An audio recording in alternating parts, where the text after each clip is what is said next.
Again, I encourage you to not look to videos made up of multiple different conversations put into one. And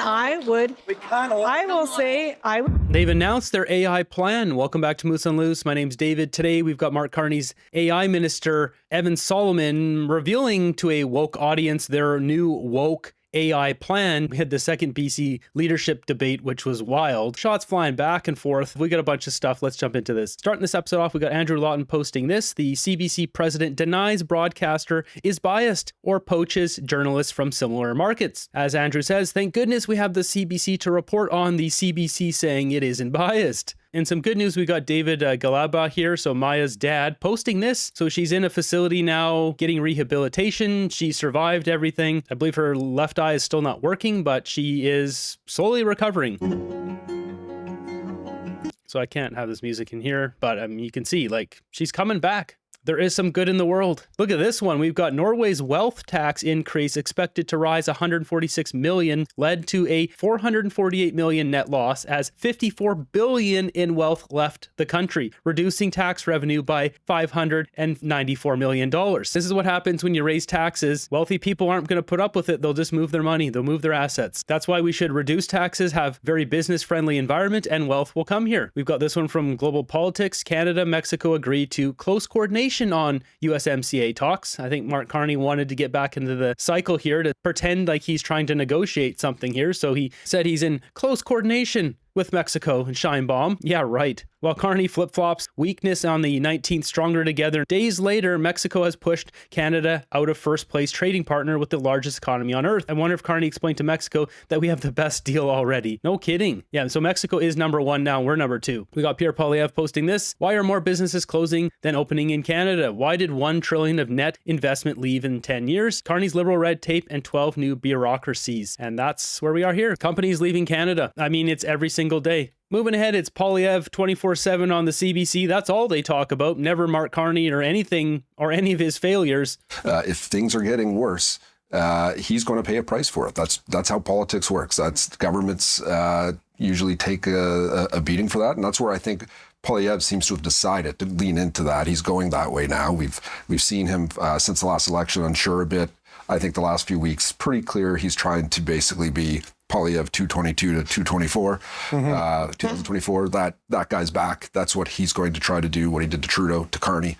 And if the economy goes terrible, it could work for him. But of course, if the Prime Minister and this issue... He's got another tax to X, right? Yeah, he's got a backup plan, though. I think he's opened up like an oil and gas company or fuel delivery thing. I don't know. I saw something. Yeah, he wants all fuel taxes gone for the rest of the year. So X the tax, the sequel.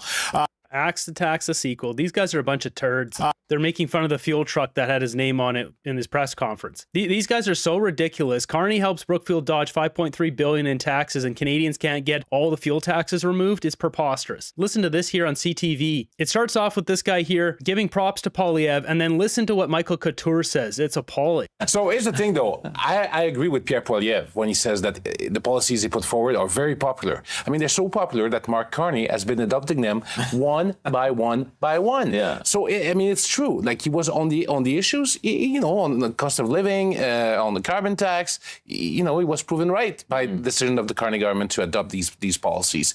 I think the issue is his tone. I think the issue is the people he hang out with. I think the fact that he was hanging out with the Freedom Convoy. I think that his attitude towards the media, and you saw it again in that press conference, is very dismissive.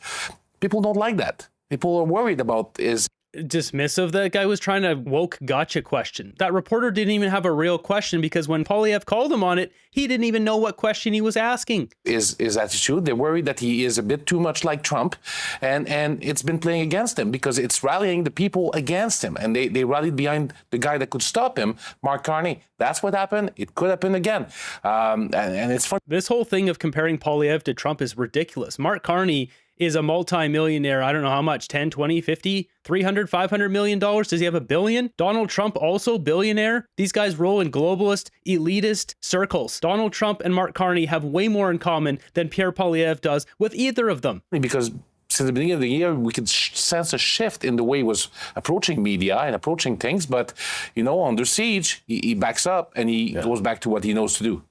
Yeah, and you talk about dismissiveness and Mark Carney stealing some things. There's a joke in there that I'm not going to make based on press conferences we've seen recently. Rachel, when you consider... That's just a nasty joke. Like, he's saying outright here that Carney is stealing Poilievre's nastiness towards reporters. Like, come on. What is this? Carney treats female reporters like garbage. Let's say it as it is. Poilievre only calls out reporters if they have woke gotcha questions that are not honestly trying to ask something. It's a political agenda sent down by the PMO through these reporters. Where if you look at Carney, he's condescending, he's rude, he's arrogant. Poilievre doesn't do that to those reporters. He calls them out for woke questions that were hit pieces that came from their offices. I'm not surprised from Michael Couture, just another liberal. Moving ahead, we've got Evan Solomon here giving us a little glimpse into how the government's going to be pushing forward their AI strategy. It says government will use AI regulation to censor speech, something I warned about in Parliament Committee earlier this week. It's coming from Josh Denhas. In this article from Beta Kit, it says Canada's AI regulation will be airtight on bias, R-word, and H-word, Solomon says. It says here at a breakfast, Solomon said inclusivity can be Canada's competitive advantage. Oh, of course. He also said we're going to be tight when there's bias,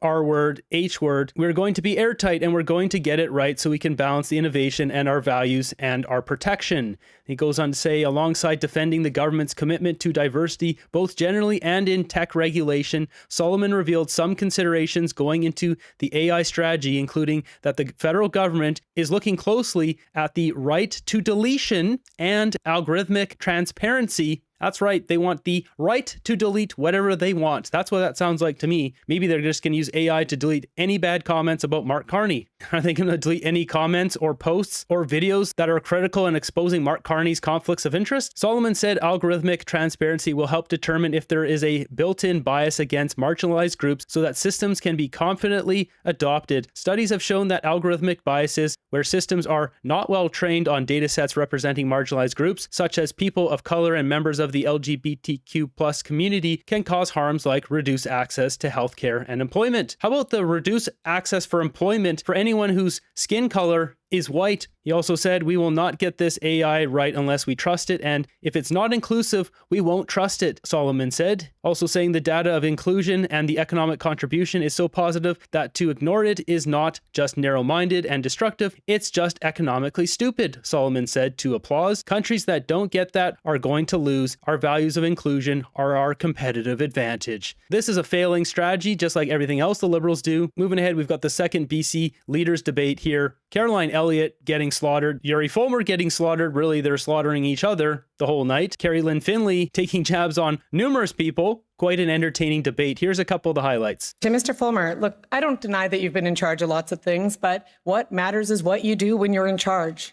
So in business, you plastered your website with land acknowledgements and then scrubbed them when you joined this race. As a Conservative candidate, you lamented that we're on unceded land. As Chancellor of Capilano University, you endorsed DEI, decolonization, and called yourself and your students guilty settlers on stolen land. How can you stand up for BC if you share the NDP's view that BC is illegitimate? So I've been collecting a lot of stuff. I was going to bring this up in a second video, but they already blew this up in this debate. But yeah, Yuri, Capilano College, so a bunch of land acknowledgements, not to mention all these connections to Carbon Zero, coastal First Nations, his company buying carbon credits from coastal First Nations, Great Bear Rainforest, Suzuki Foundation, not to mention the United Way and all this woke stuff, land acknowledgements. United Way of British Columbia acknowledges homelands of Indigenous people. Like, please. He's got way too many skeletons in his closet. Caroline Elliott released a video as this was going on, completely attacking him. Meanwhile, his team released a video on her while it was going on. Good morning, friends. First, I'd like to acknowledge we gather today on the unceded territory of the Tsleil-Waututh, the Seychelles, the Squamish, and the Musqueam nations. And on behalf of us all, I thank them for their stewardship of the land, and I reaffirm our commitment to reconciliation, not just in words, but in actions, and in the way we live, learn, and lead. I've honestly admitted since day one that I've done land acknowledgements. Caroline, if you're at the last debate, you would have heard me say that. You're lucky I wasn't. But the reality is, to conduct business in this province or to participate in institutions in this province, the reality was we sat in meetings and did land acknowledgements. We sat around the room and we talked about white privilege, because that is the regime that the Liberal United Caroline Elliott Party created for all of us to do. You talked about white privilege? Because that is the environment you created. And this is ugly on both sides. So he's saying Caroline Elliott, part of the Liberals, that's the environment they created. Okay, fair point. But then for him to defend that and say, I had to go along with it, that's weak. They both lose out of this exchange. And that's how it was the entire night. If Yuri really believed in getting rid of all that stuff, then he would set some rules top down from the United Way and say, we're getting rid of the woke DEI stuff. But he's not doing that. Here we've got Carrie Lynn Finley taking some shots at Caroline Elliott as well. Well, at least Yuri's run an organization. Anyway,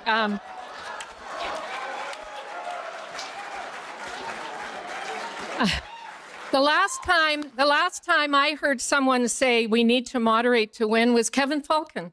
I remember that. So Kevin Falcon is the former BC United Liberal leader, which is Caroline Elliott's brother-in-law.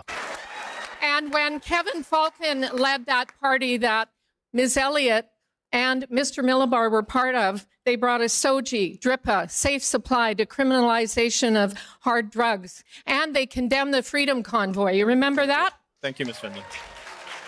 A lot of this goes back and forth with Caroline Elliott and Yuri Fulmer. Caroline taking shots at Yuri for him hiring temporary foreign workers. Yuri trying to expose some of her statements that she refuses to take credit for. So I just want to go back to something that we talked about earlier, because Yuri, when I asked him about depriving our youth of jobs, he said, yeah, I mean, I was in A&W and it was so great. It was this huge career builder for me. And I was out there taking orders in the drive-thru. That's all really good. Why are you depriving youth of that very same opportunity by hiring temporary foreign workers to make a buck? It's not right. Our youth want to work in British Columbia. Tell us why. I think I did, but I'll happily repeat it. There are places in British Columbia where it is hard to find people. 93.6% of my A&W workforce are Canadians, permanent residents, people here, just like me. I'm good. I agree with everything that got said. Though I would ask a question, because my question last time didn't really get answered. So I do want to go back to Caroline, because she talked about good conservative values. And I do want to go back to which social conservative values do you find, quote, abhorrent, Caroline? And if you could just speak specifically, you called them abhorrent. You were specifically speaking about a couple of MLAs.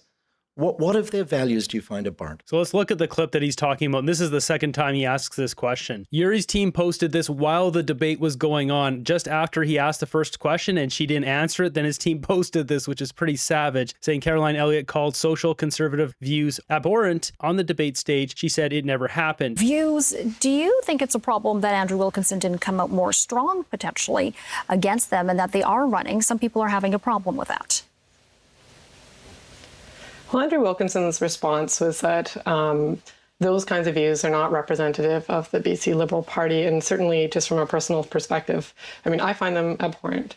But I do know that those views I don't see reflected in any of the candidates I know, in any of the party members that I know. So I think from a political perspective, I think it may have some impact on some of the younger voters and the urban voters, but I think more from a less political standpoint and just a personal standpoint, it's not a view that I could support. So that's the statements calling social conservative values abhorrent. How does she respond to this? And it's okay if you've changed your mind. It's okay to change your mind. That's wisdom. But what did you consider abhorrent then?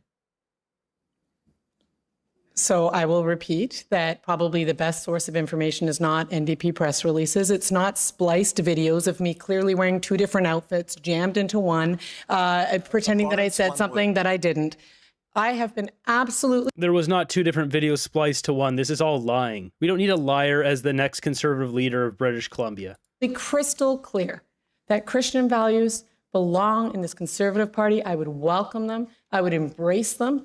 I would grow this party. And that is what this is all about, by the way, everyone. So if we look at the next segment, Carrie Lynn Finley asks the same question. Well, I think Caroline Elliott just saved someone else from a question, because I'm going to tee off on what she was asked earlier.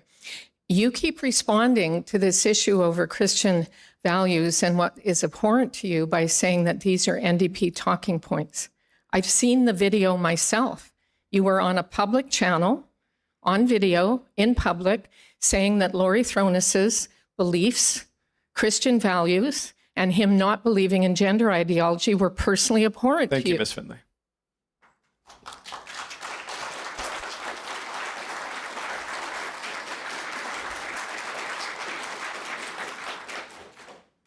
Her body language, look at this. She's so defeated. She doesn't know how to handle this. She's not cut out for this. She can't push back against David Eby, let alone anyone else, First Nation leaders, to clean up the problem here. She's not cut out for this job. Again, I encourage you to not look to videos made up of multiple different conversations put into one.